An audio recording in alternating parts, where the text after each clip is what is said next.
Welcome to Guest of the Year. I'm the host. My name's Mike.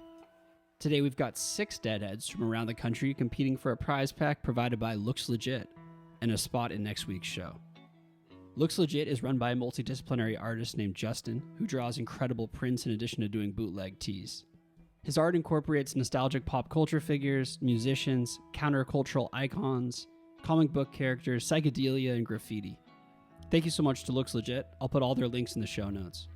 As always, our prize pack provider was handpicked by @FromTheLot. Thank you so much, Mason. And of course, thank you, Justin. All right, here's how the game works. We'll play the first part of a Grateful Dead live track, and each contestant will use the messaging system to silently guess which year the performance is from. Contestants, who are all in video chat to prevent any possibility of cheating, can submit their guesses at any time during the clip or in the 10 seconds after it concludes. Whoever is furthest from the correct year is eliminated. The last 2 deadheads standing will have a best of 3 series to determine a winner. We've got a returning champion, Todd, here with us, and we'll meet the rest of the deadheads in a moment. But first, let's hear the first song. Without further ado, The Grateful Dead.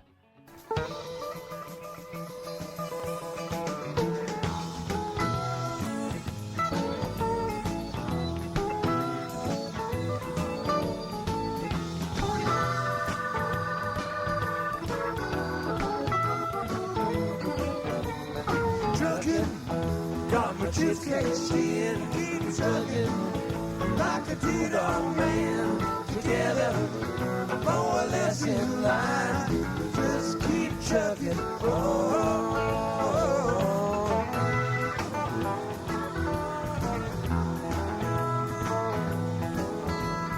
Here's a neon and fashion marquise on Main Street. Chicago, New York, Detroit, and it's all the same street. Typical city involved in a typical daydream. Hang it up and steer it to Marbury. Dallas got a soft machine.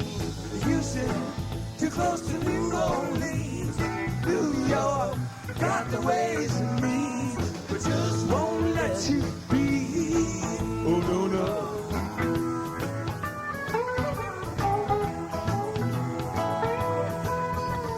Most of the cats you meet in the streets are true love. Most of the time they're sitting and crying at home. One of the days, then they better be going out of the door and down the street alone. Trucking like the two-dumb man who once told me you got to play your hand. Sometime it ain't worth the time if you don't lay it down.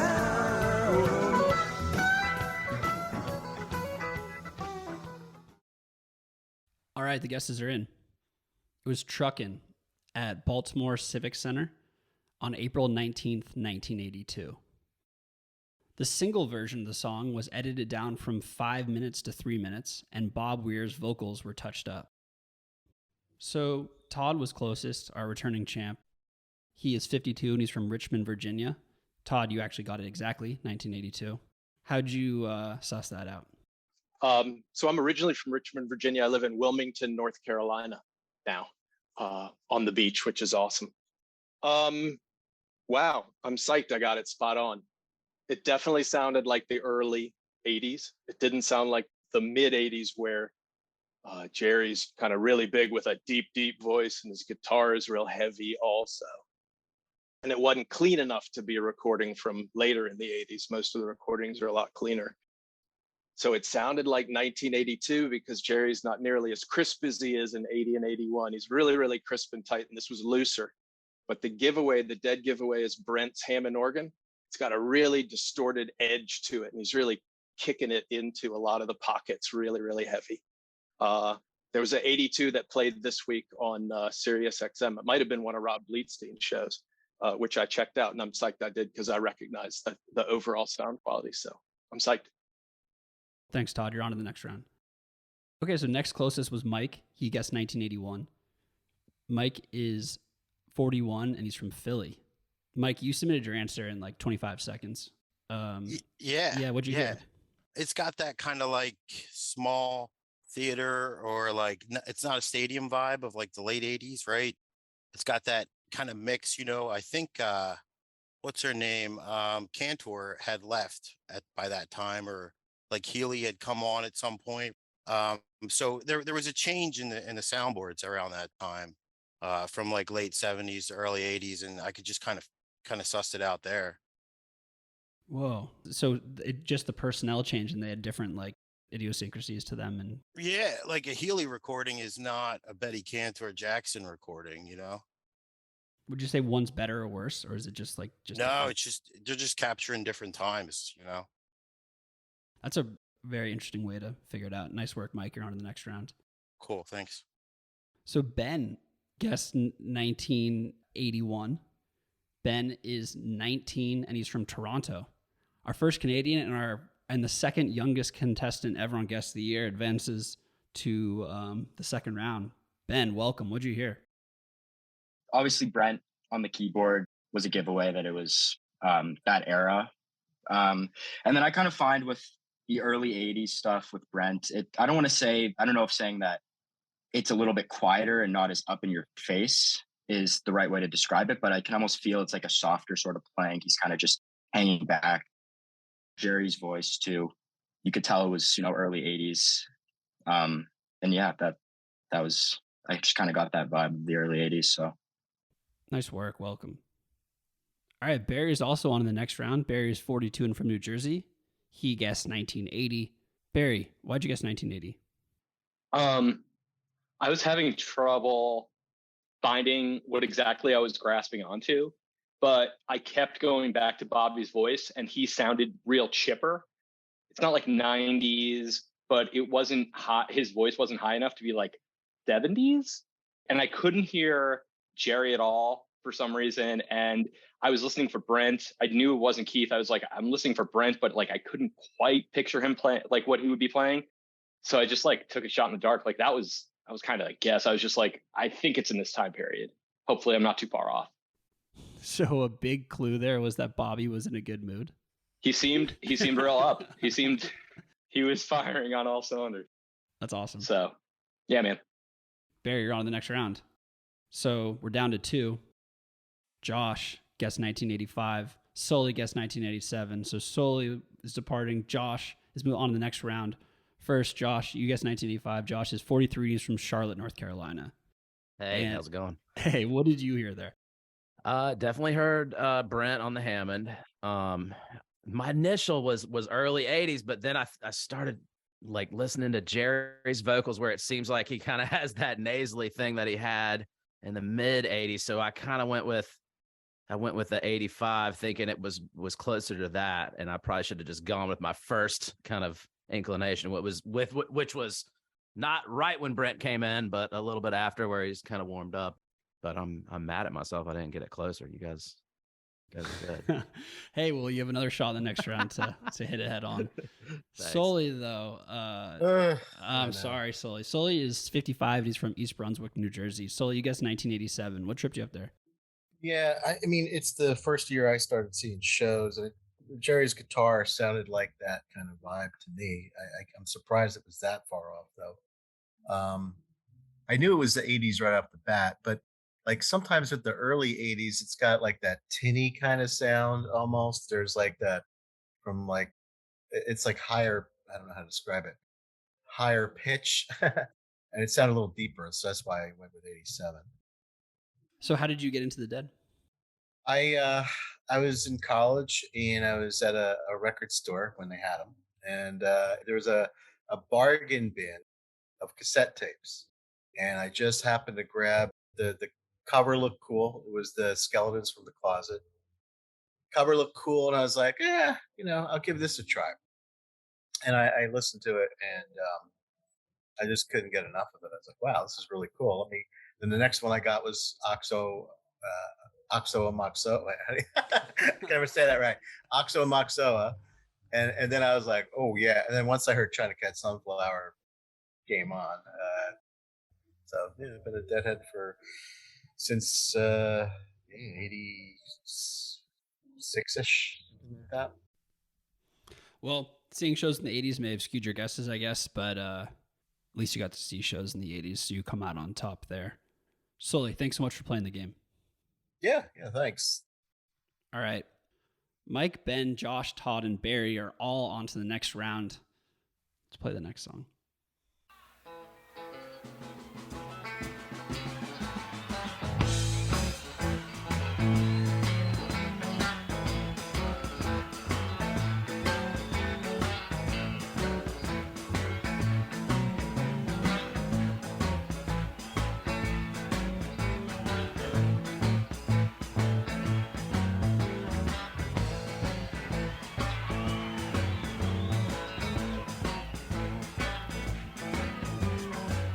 Since it cost a lot to win and even more to lose, you and me might have spent some time wondering what to choose. Goes to show you don't ever know. Watch each card you play and play it slow. Wait till that deal come around. Don't you let that deal go down. I've been gambling hereabouts for 10 good solid years.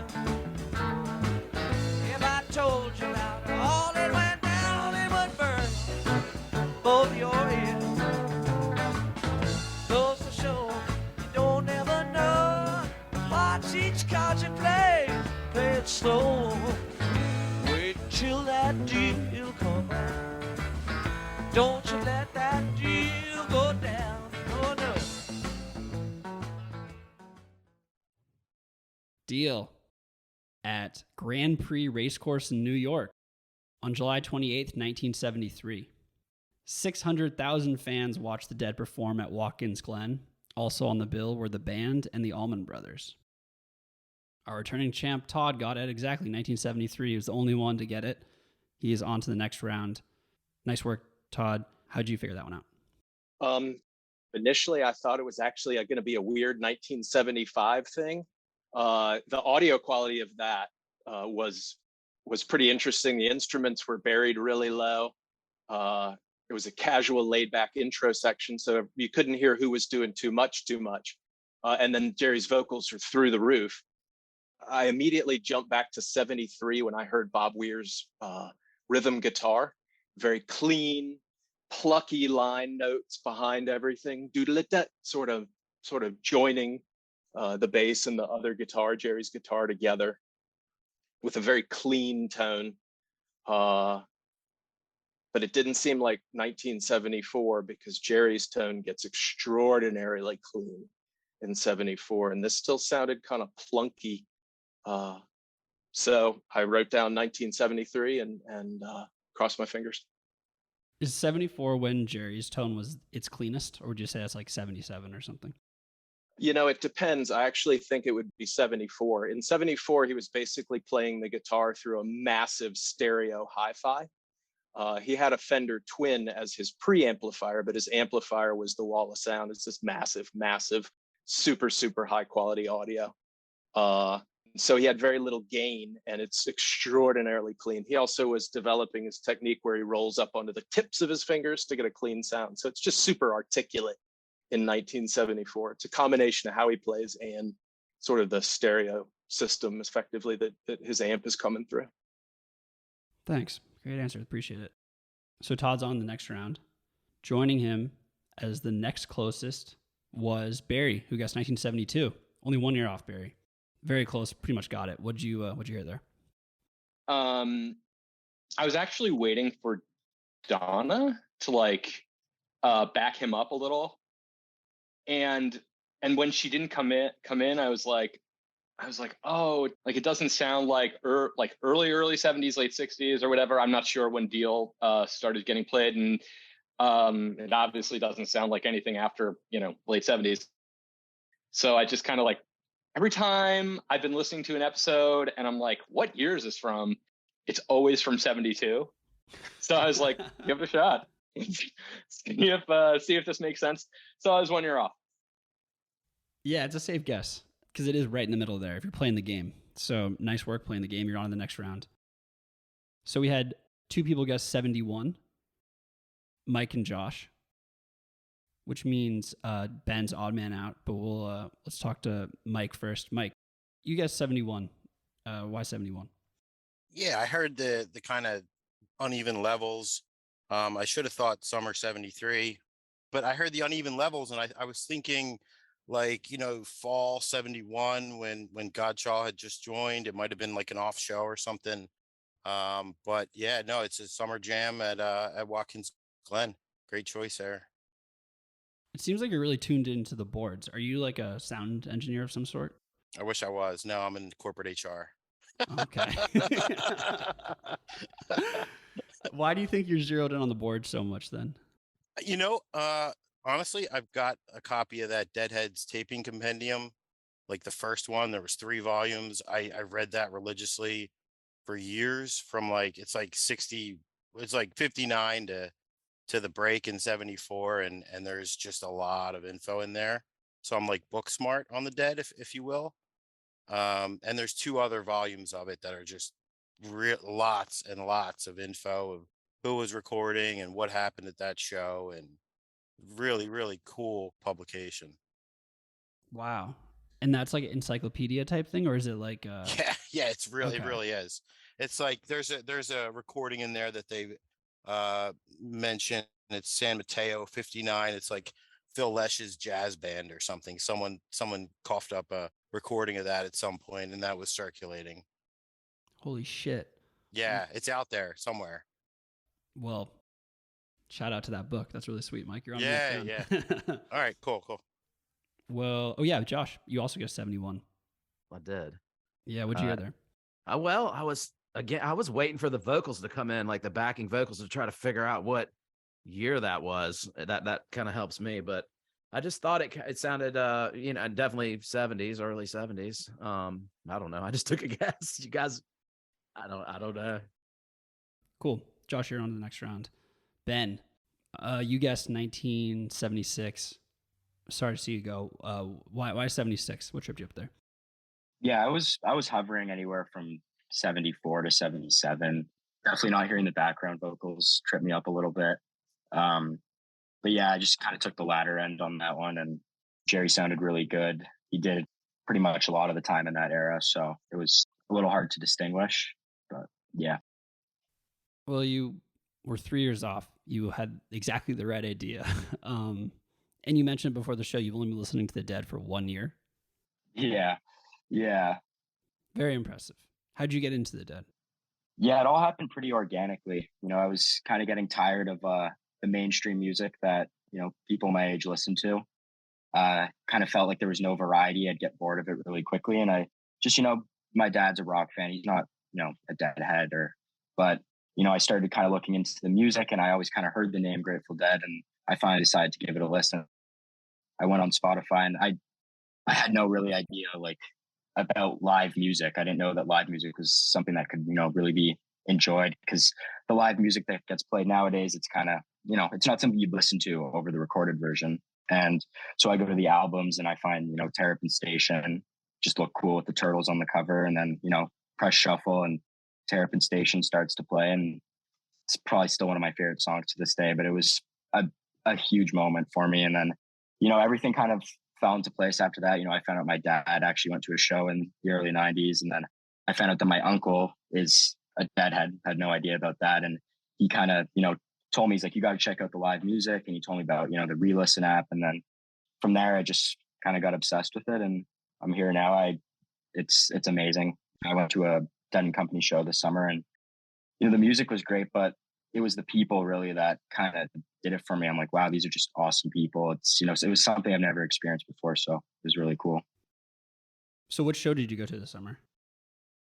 Yeah, I went to the one in Foxborough in Boston, the Boston show. Oh, nice. It was pretty cool. It got rained out a little bit, but a funny story actually. So I went with my my girlfriend, and we were walking. We went to like an Olive Garden nearby, and we were walking from there to the venue. And some guy was walking with like I don't know why, but he was walking with like a canoe paddle. And I just heard someone yell at him, "Row, Jimmy, row." I was like, wow, like this is just, it's awesome. So definitely looking forward to going to some more this summer. Yeah, same here. Cool, Ben. Well, thanks so much for doing it. And you went up against some incredibly stiff competition of people with more than 1 year under their belt. So thanks for being here. Yeah, good luck, guys. Okay. Mike, Josh, Todd, and Barry are on to the next round. Trying to whittle it down to 3, then 2, then 1. Let's play the next song.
It was Sugar Mag at New Haven Coliseum on May 5th, 1977.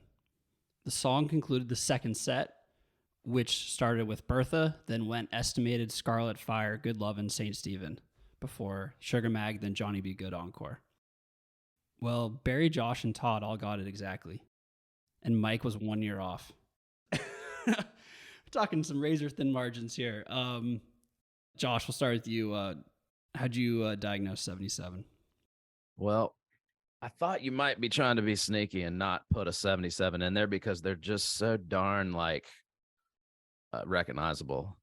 I was like, maybe it's 78 but I don't know. I think I've listened to the whole year. I think it has a certain sound to it. And plus then did you notice how at the beginning it was like, they started doing the disco thing that they do like on a couple different songs in that around that time. And so that kind of, and then you could hear Donna in there. And yeah, that was grooving. I was getting into it, enjoying that one.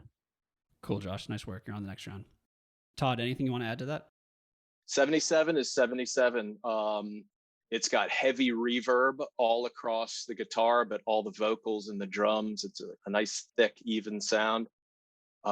Mike was talking about Betty Cantor Jackson, Betty boards, and a lot of times we hear 77 on Betty boards. This seemed more like an audience recording or some other multi-generation, so it didn't necessarily have that classic like snap like when we listen to Barton Hall or something like that.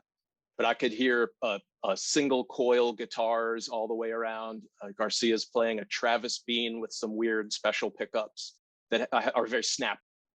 They sound like a Stratocaster in its second phased position. It's got a real snap to it. And yeah, just super characteristic of that time. And even May 77, didn't May 77 have its own sound in particular? I totally agree. I had a May 15th tape and I played it 849 times in my car because it flipped automatically, and I memorized it. And it had the same sound as what you just played. Like it's coming through sort of a haze or a fog. There's a real sort of misty sound over everything. It's not real clear. There's a bit of a hiss to almost everything from May for whatever reason. Thanks, Todd. Barry, you also got it correctly. You're also on the next round. Anything you want to add to the breakdowns here? No. I kind of, it sounded late 70s to me, so I just threw it out there because that's a great example. That's definitely like, you can tell that whoever taped that was still like, there were a couple little noises that you're like, oh, he's like adjusting his recorder or whatever. So, and I love that kind of thing. I'm sure some people would probably prefer the listening to the Betty board, but I just, yeah, took it was a little guess there, but sounds like a good one. So you like hearing the taper tape? I'm fascinated by the taper. Like, I think it's easily one of the things that drew me in. Like seeing because when I was a kid, I read Relics and like Dupree's Diamond like a lot. Like, this is like mid 90s. And when there would be articles about tapers, I'd be like, oh, it's so interesting. Like everybody should allow people to tape their stuff.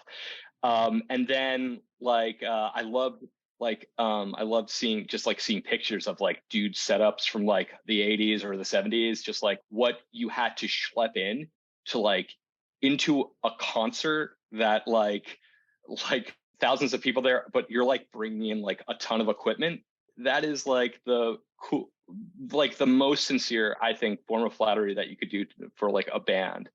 It just shows such dedication and passion. Especially if you look on re-listen, how many of those recordings are from Charlie Miller? Like they're all Charlie Miller. They all sound really good. Not all of them, but like he was like, he must have been one of the top dudes doing it out there. Like his dubs were just like carried generationally. And that's why we still listen to them today and they still sound amazing. Yeah, I'd say a good 25% of the songs I play on the show are Charlie Miller, maybe more. Yeah. I'm pretty sure he's still doing it. Holy shit.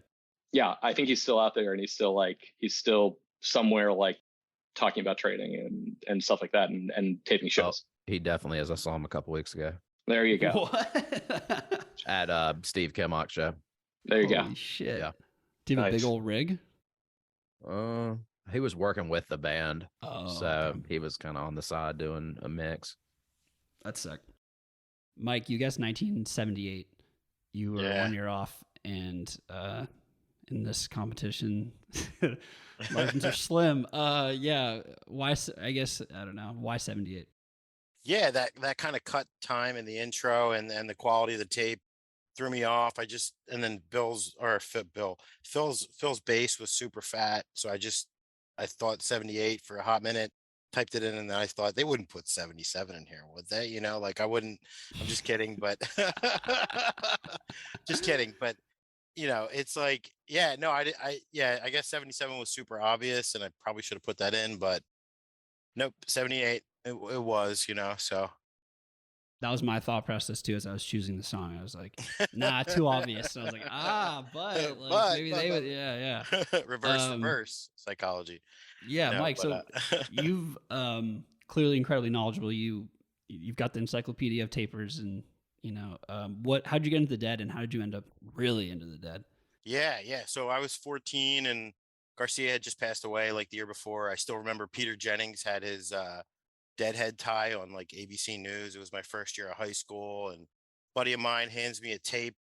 It's Working Man's Dead, and it was everything I was looking for. I was digging in my parents' records and found Led Zeppelin 2, and I was like, this is cool, but like, this isn't it, like. And then when he handed me Working Man's Dead, I was like, oh shit, this is it. And went to a record store here in Philadelphia, and there was a box of tapes, just like with labels on them with pen, no cassette holder, no case, right? And they were all live Dead tapes. I picked up 5/8 77 for like $2. And I know you're not supposed to sell them, but the guy did me a big favor in the grand scheme of things, I had Roscoe Maples Pavilion from 73 and Fillmore East 429 71, and I eventually got like the set 2 or 1 of the other, in the years to come. But I listened to that shit. I still have those tapes. I still have hundreds of tapes because I was on the tail end of taping into CDs, into streaming, so. But yeah, I didn't look back, got into shows and just love it. I mean, it's a whole other world you wouldn't know watching the evening news, Philly is a big city for Grateful Dead. Yeah. I would say an outsized presence on Guest of the Year, and there's a huge city for Grateful Dead. Why do you think that is? What do you think about the spirit of Philly and the Grateful Dead? What's resonating there? Well, they did play the Spectrum 50 times, right? That helps. That helps, right? But no, I mean, there's this like, it's an immigrant city, right? There's this thirst for authenticity, looking back to the old world, and there's a lot of musical styles that came here. There's the Great Migration from the South. There's these old pictures of guys playing banjo. There's a real thirst for authenticity here in Philadelphia, and I think the Dead satisfies that for a lot of people. That's not on the mainstream radio, right? I looked at Garcia's history, right, and I was like, well, he was a banjo purist, and then he started playing guitar or whatever the chronology is there, right? But like, he really got into things, into the folk music, and I've since picked up the banjo a little bit and fiddle around a little bit, but like, there's just this authenticity with the Dead that you really don't find anywhere else, in my opinion, in their sphere, so to speak. And they were just in it for the music. There wasn't any bullshit there. There wasn't like, we're going to go up, we're going to play the same set, 20 songs and just make money and sell tickets. It was just this huge thing. I mean, it just kind of exponentially grew year after year, and it just centers me in a way that no other music really can. Well put. Mike, thank you so much for being here. I'm sorry you lost by 1 year on a 70-7. I'm sorry. No, it's all right. It's all right. But yeah, I really appreciate you being here. It's good chatting. You guys take care. Okay. Best of luck. Okay, Barry, Todd, and Josh are on to the next round. They are competing for 2 spots in the best of 3 series to see who gets the Looks Legit prize pack. Let's hear the song.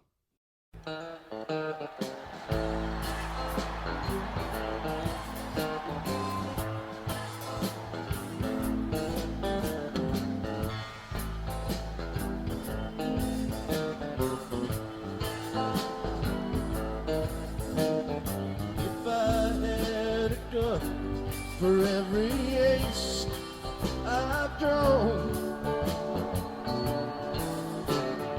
I could arm a town the size of Abilene. Don't you push me, baby, 'cause I'm moaning low. You know I'm only in it for the gold.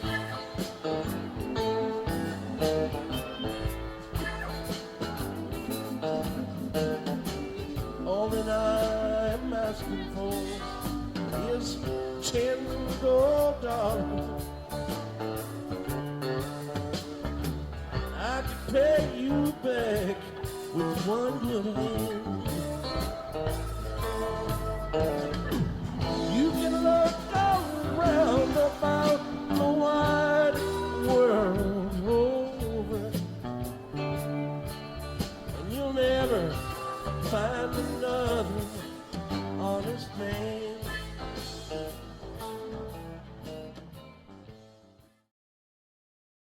Okay, the guesses are in.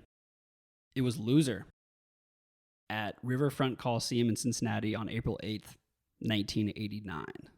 Loser appeared in the Dead's live rotation every year after its release in 1971, except for 1975 when the band only played 4 shows. Barry, you got it exactly. You guessed 1989. However, Todd guessed 1988. Josh guessed 1990. So we're at a stalemate. Everyone goes on to the next round. But Barry, you're the one that got it exactly. What'd you hear there? I think we all heard Jerry sound a little haggard, but there was still some life in his voice. So it wasn't like 90s Jerry. It was like almost 90s Jerry.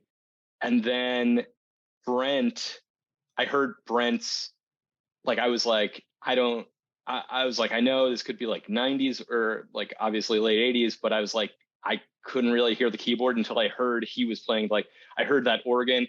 I knew that wasn't Vince.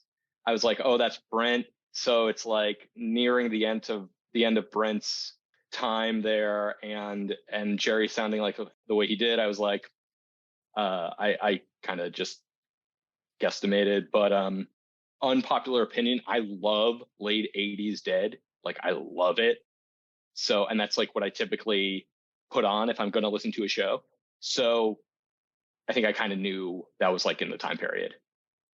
What is it about late 80s Dead that you dig so much? Good question.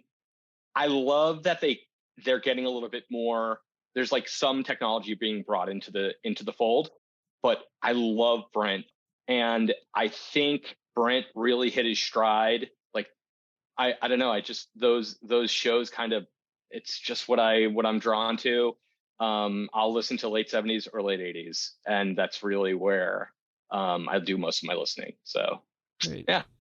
Well, it paid off here. Nailed it. All right.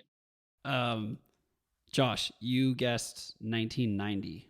Only 1 year off. We're still in the same place. Anything you want to add? Why 90? Kind of had the same thought process of Jerry sounding a little bit tired on the vocals, Brent still being there. Yeah, just, kind of took a stab at it. I knew it was the late 80s. Which I dig too. There's a lot of really high, I was going to say there's a lot of high quality like recordings from like that 1988, 1989 stuff. Sounds really good. And I like listening to those too. Post-coma years. Mm-hmm. Yeah. Todd, you guessed 1988. Yeah, only 1 year off, but for you, that's a noteworthy. What'd you hear there? So I just got to say, I also really love late 90s Dead. I started to see the Dead in 1987, and I'm especially angry with myself because I was at this show in Cincinnati in 1989. A bunch of us from school took a short sort of Midwestern tour. We did Louisville. We did this show. I think there was another couple of shows. It's hard to remember in there. Josh is right. There's some really great recordings out there, and they tend to be sort of later 88 and 89. I don't know. It sounded a lot like an old Frost Amphitheater 88 tape that I had. As far as, picking out sort of that late 90s thing, Bob's guitar was kind of sharp and distorted. It wasn't clean and pretty. It had some angular meanness to it in a couple of places.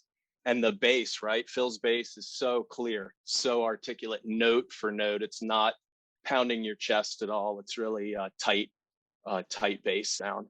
Yeah, I was 6 months off, and I was at the show that you played. So I'm not real happy with myself right now. But yeah, I'm happy we're all going on, because this is an amazing, amazing crowd and an amazing, amazing show tonight. I completely agree. Happy to see everyone go on to the next round. We're still trying to winnow it down to 2. Let's hear the song.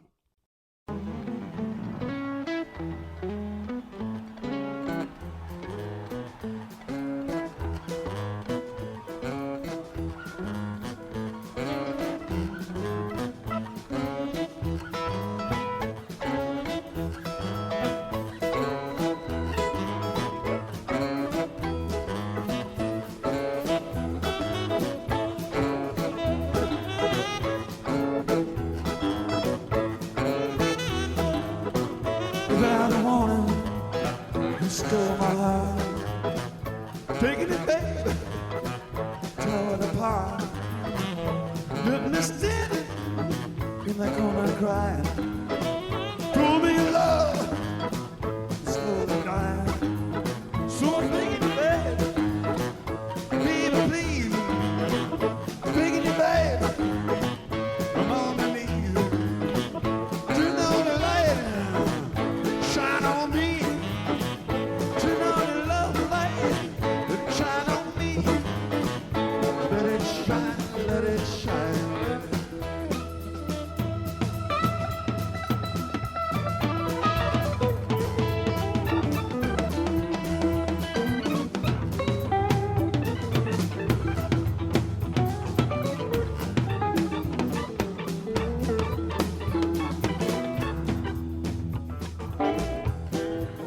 Will I get a little lonely in the middle of the night? Do I need you, babe, to make things alright? Come on, babe, baby, please, begging you, babe, I'm on my knees. Turn on your shine on me. Turn on your love light, shine on me. All right, the guesses are in. Turn on Your Love Light at Madison Square Garden on September 10th, 1991. In this, his third appearance with the Dead, Branford Marsalis played with the band for the entire show for the first time. Todd was closest in 1992. Todd, you're on to the finals, one step closer to defending your title. Did you hear Branford there? You know, honestly, I thought it was Clarence Clemens. Branford didn't come to mind. Maybe if it had been Birdsong or Dark Star, I would have known that it was, Branford's absolute talent. Clarence was no slouch, but Love Light would have been more of a Clarence song. So I thought it was Clarence. I didn't know 91 or 92. Late 90s is not my best time frame for the Dead. I've listened to it the least. I saw the least shows of what I saw post 90. The Garcia playing the sort of the sax sound on his guitar, the saxophone MIDI sound, playing the Love Light theme on his guitar for almost the whole time as well. Really, really leaning into it in that early middle early 90s. Nice, Todd. Well, you're on to the finals. Sweet.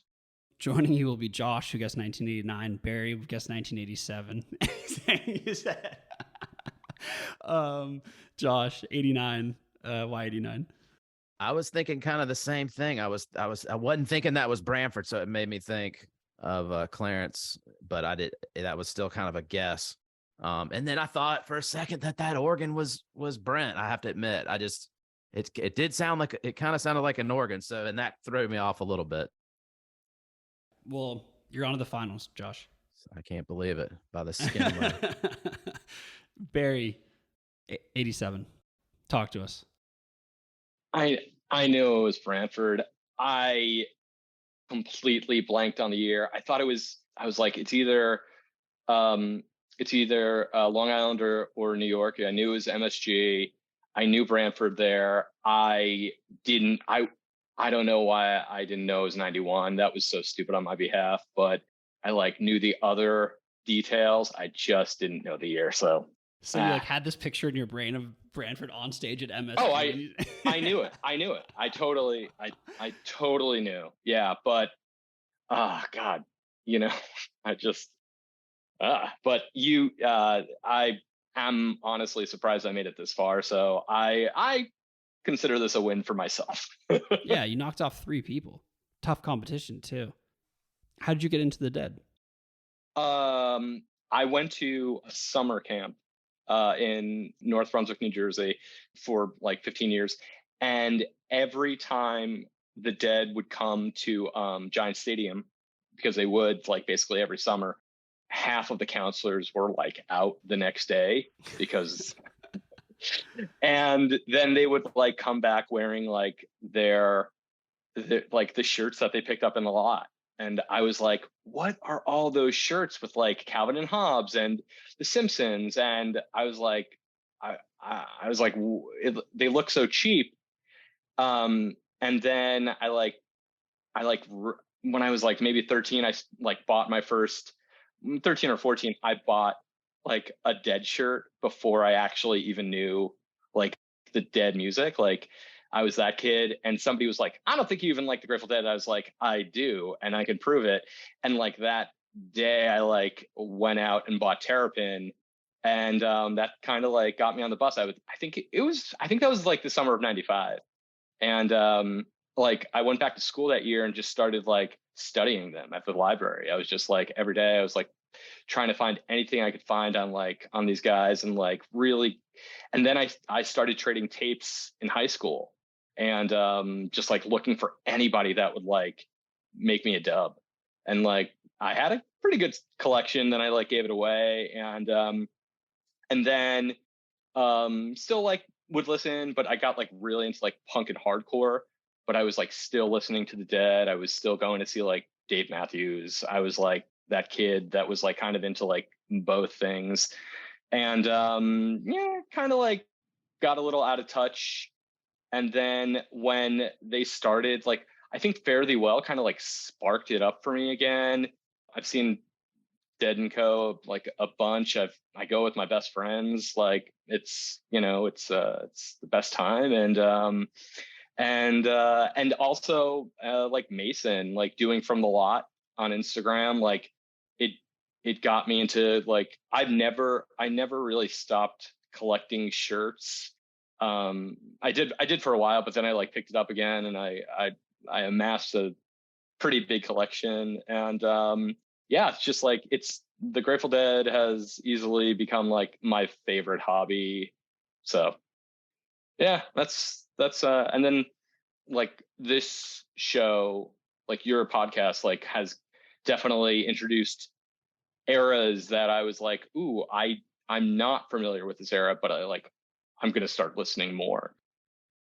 That's really great to hear about the show. It's taught me a shit ton about the Grateful Dead too, just listening to all of you guys. So also, I've been noticing there's a trend that on the show of people who, like John from a couple episodes ago, and there have been a few people who started out in hardcore scenes and gravitated towards the Dead. On the surface, it doesn't seem like those two things have a lot in common, sonically, I guess, but culture-wise, what is going on there? Why is hardcore a feeder to the Grateful Dead? When you look at like the Dead and their kind of like their ethos, this is nothing new. This is like me just kind of like, saying the same thing that you could have seen in like that documentary on Amazon.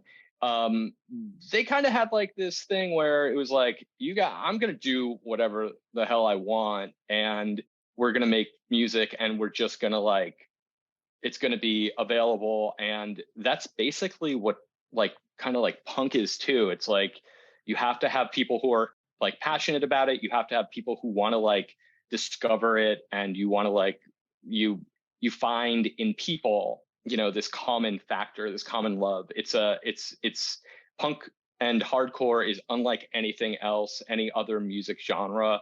And it's the same for the Grateful Dead. There is this identity within within both scenes that you kind of like have to really have this passion for it. Love it. Beautiful, Barry. Thank you so much for doing Sorry if I got a this. bit rambly. I could No, talk about no, this that's stuff what I all day. That's what the I don't have podcast is for. I don't have enough people to discuss this with, and I could talk about it all day long. Thanks, Barry. Okay. Todd and Josh are on to the best of 3 series to see who wins the Looks Legit prize pack. Let's play the song.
Okay. It was Born Cross-Eyed at Crystal Ballroom in Portland, Oregon on February 2nd, 1968. Born Cross-Eyed was played 12 times, all in 1968, then never played again, unless you count the Fare Thee Well shows, where the Grateful Dead busted it out after a 47-year hiatus. Josh is shaking his head. He does not count the Fare Thee Well shows. And Josh also was closer in 1967. Todd guessed 1966. Josh, 1 year off. Why 67? Well, it just sounded so early with that that organ and a song that I didn't really know much about. So I was like, okay, it's got to be one of the first couple years, and I didn't think it would be like the very first because it sounded like it was, it was kind of tight. So I was thinking, I don't know, somewhere in there. I took a stab at that one as well. Just I knew it was somewhere in there, 67, 8, 9, somewhere in there. Just had kind of that era has like a certain sound for sure. That's pretty recognizable, and it was cool. I was digging it. I'm gonna have to go back and check that one out some more. Yeah, I'd never heard that song before. I just heard it on a show and thought it'd be good for this show. Josh, I've been waiting the entire time to hear how you got into the Dead. You're a really talented musician. I guess you play. It's kind of like rock / bluegrass. And you played an acoustic guitar. How'd you get into the Dead? How'd you become a musician? And are the two linked? Oh, of course. Goodness gracious. I mean, I'm just a huge fan. I'm a huge fan of all kinds of music, but especially the Dead. And, just being a kid and being in the South, we were into Widespread Panic and things like that when I was, a kid, and I was only 15 when Jerry died. So, never saw Jerry Garcia, but soon after that kind of started going to Further Fest. I think was the first Dead kind of adjacent thing that I ever experienced. And just, since then, I've seen hundreds and hundreds of performances of all kinds of things, and including that Fare Thee Well, which was, I got to say, one of the coolest experiences of my life was going to that Fare Thee Well there in Chicago and just seeing how everyone was just so happy to be there. And just, it was a really cool concert experience. I would put up there with, my top of all time. And, just, I love playing music, and I've been playing music my whole life. That's what I do for a living. I tour and collaborate and write songs and record. And I've gotten to even just dive more into the Dead in the past couple of years, and I play a lot of those songs on, you know, special occasions and things like that. I'm actually going to Costa Rica here in March to play at the Grateful Hotel.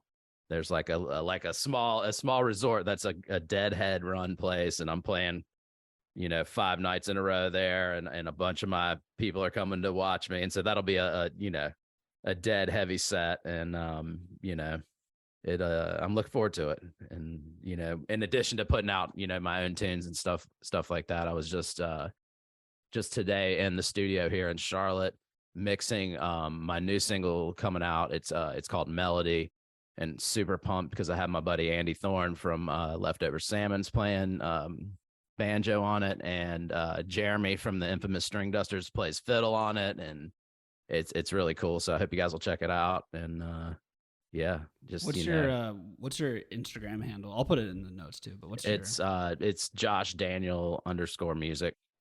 Cool, got it. So in addition to your original music, you cover a lot of Dead songs. I go back and forth with it. You know, I do shows that I do a lot of Dead stuff. I do shows that I do none. I don't know. I love it all. You know, I love playing those tunes, and people love hearing them. And I think it's important though I mean, the Grateful Dead will tell you to continue and keep creating new things and going new places with songs. And that's what I always try to do either way, either with the Dead stuff and especially with my own stuff. So it's, you know, I'm heavily influenced by it, and I love their work ethic and their kind of do-it-yourself attitude, which, you know, they pioneered so many things that I've looked at with my own fans and people that listen to me, and I try to do a lot of the same things, and just, you know, within changing up the set lists and you know, just communicating and making a community. I think that's what the Dead's all about, and that's what I'm all about too, is just, you know, coming together as a community and spreading some love into the world. That's what it's all about for me. Beautiful. Well put, Josh. You are up 1-0 in the series. Todd, you guessed 1966, 2 years off from 1968. Were you familiar with that song? I thought it was New Potato Caboose. I didn't know it was Born Cross-Eyed. I was busy trying to listen to the instruments and to the music. I clearly should have known if it was only played in that year. But they sounded so loose, right? And it sounded just kind of a bit of a reckless abandon. And if that was Mickey on drums, there was some really, you know, weird, awkward fills in there. And like we talked about last time, the early 60s, you know, they hadn't quite mellowed out to the point where they were pretty polished in the late 60s. So to me, that just did not sound like it was from 68. I'm super surprised and bummed that I'm off by 2 years, but it's all good. Well, there's plenty of ball game left, but Josh is up 1-0 in the series. He needs this one to get the Looks Legit prize pack. Todd needs this one to tie it up and force a game 3. Let's hear the song.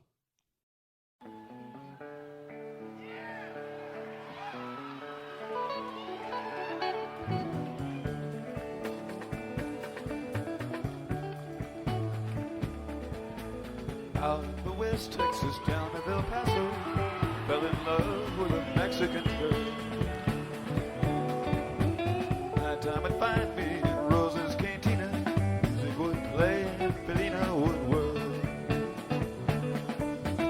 Like in the night were the eyes of Felina, wicked and evil while casting a spell. My love was strong for this Mexican maiden, I was in love.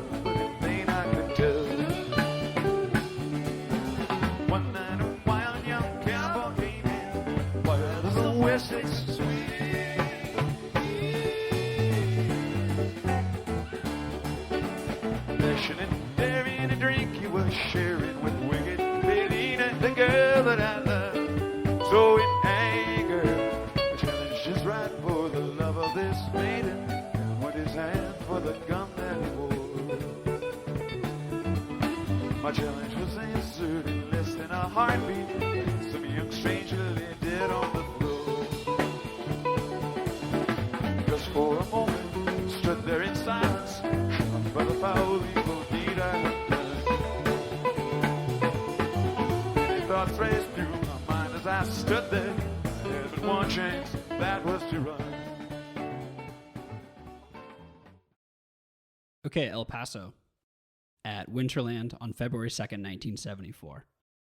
Country America ranked El Paso, a Marty Robbins cover released in 1959, as the 6th best country song ever. Todd got it exactly at 1974. He ties up the series. Josh was 2 years off in 1972. Todd, how'd you suss out 1974? It sounded really clearly like 73 or 74 to me. The vocals, they switch vocal mics when they get the wall of sound, and they've got this funky noise canceling thing. It's actually 2 microphones because the speakers are behind them and they would normally feed back through a microphone. So they invented a way to avoid that feedback. And the vocals have a real compressed, non-dynamic quality to them. And it's just other things about 73 and 74, big open sound. And for me, it ended up being Jerry's guitar sound is super clean, super clean, very bell-like tone. And it got cleaner into 74, but then I got worried it was 73. It sounds a lot like the Kazar Stadium 73 shows. That particular source does, but I'll take a 74 on that. Awesome. Josh, only 2 years off. That's terrible. I don't know. I was thinking it was like maybe Europe 72 or something. I don't know. I was off. It was that good of a recording, I will say. It was a good record. It was definitely a good one. Cool. Well, it's tied series now. This is why I play Guess the Year, for moments like this. Decisive game 3. Let's play the song.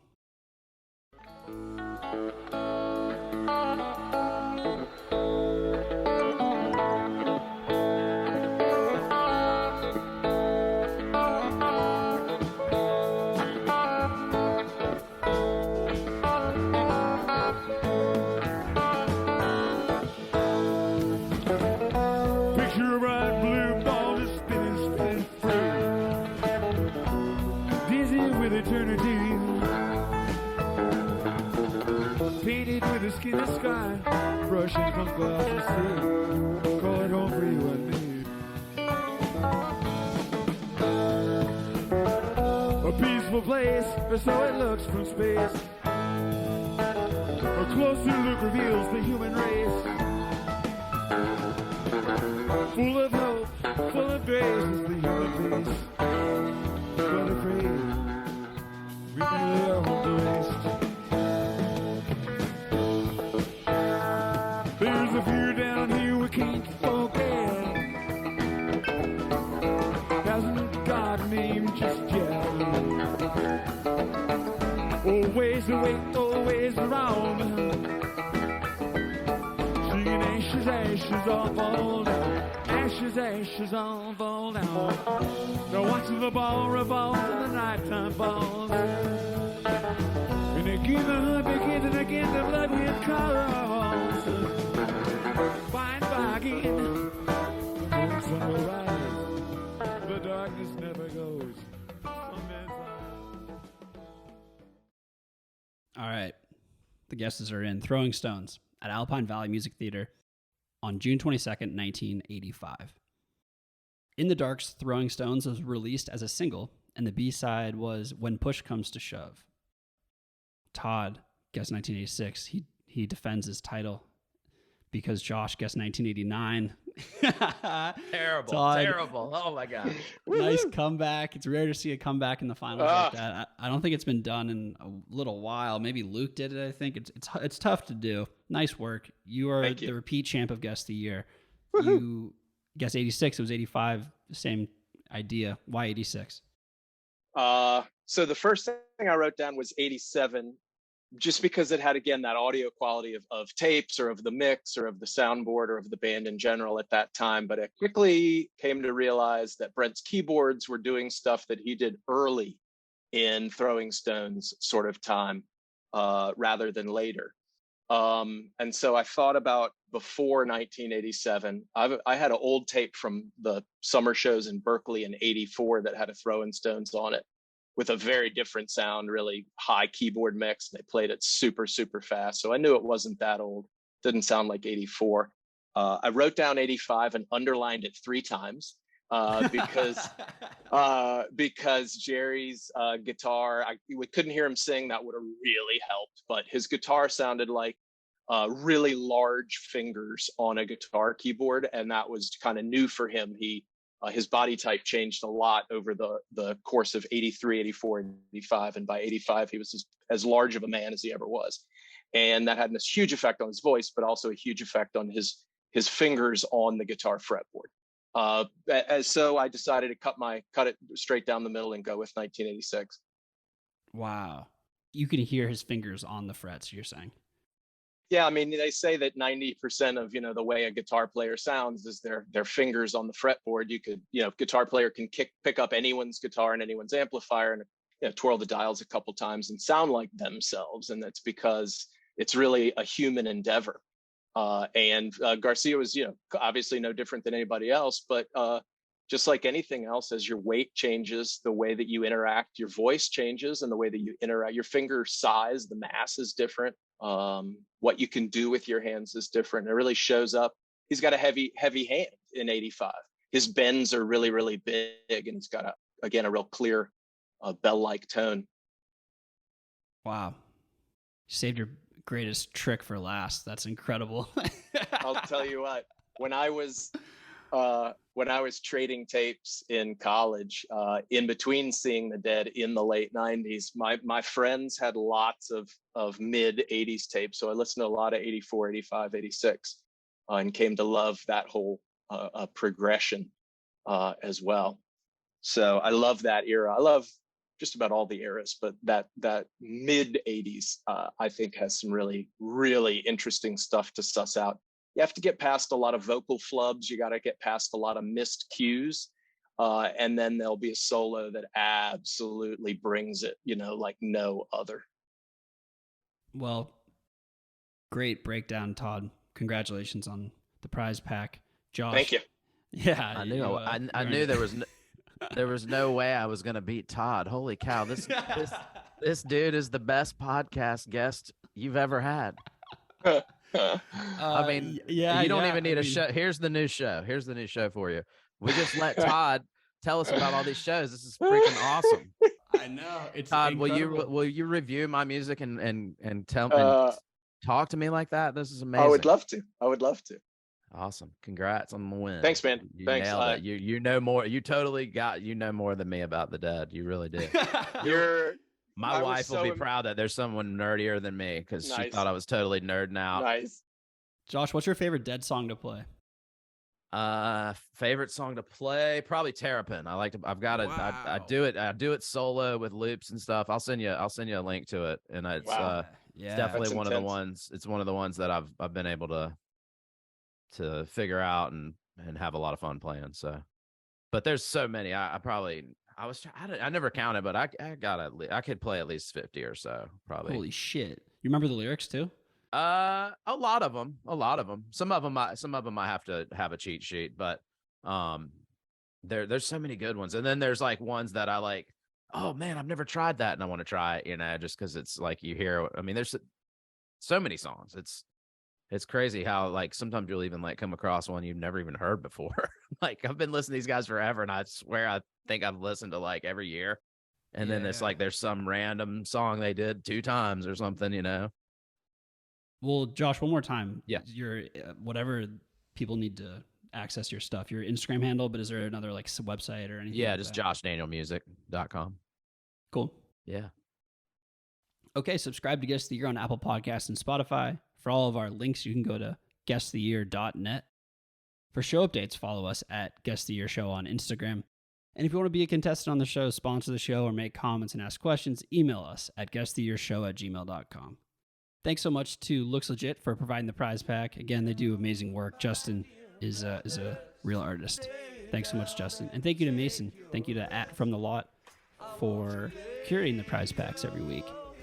Thank you so much for listening. For the fun facts, I relied heavily on Dead.net, Dead Disc, and Grateful Dead of the Day and their commenters, so thank you so much to them. Thanks to the amazing tapers whose recordings made this show possible. Congratulations to our back-to-back champion, Todd, who we will see next week. And to our other contestants, thanks so much for playing, and remember, it's all one song anyways. And I bid you good night. Good night. Good night. And I bid you good night. Good night. Good night.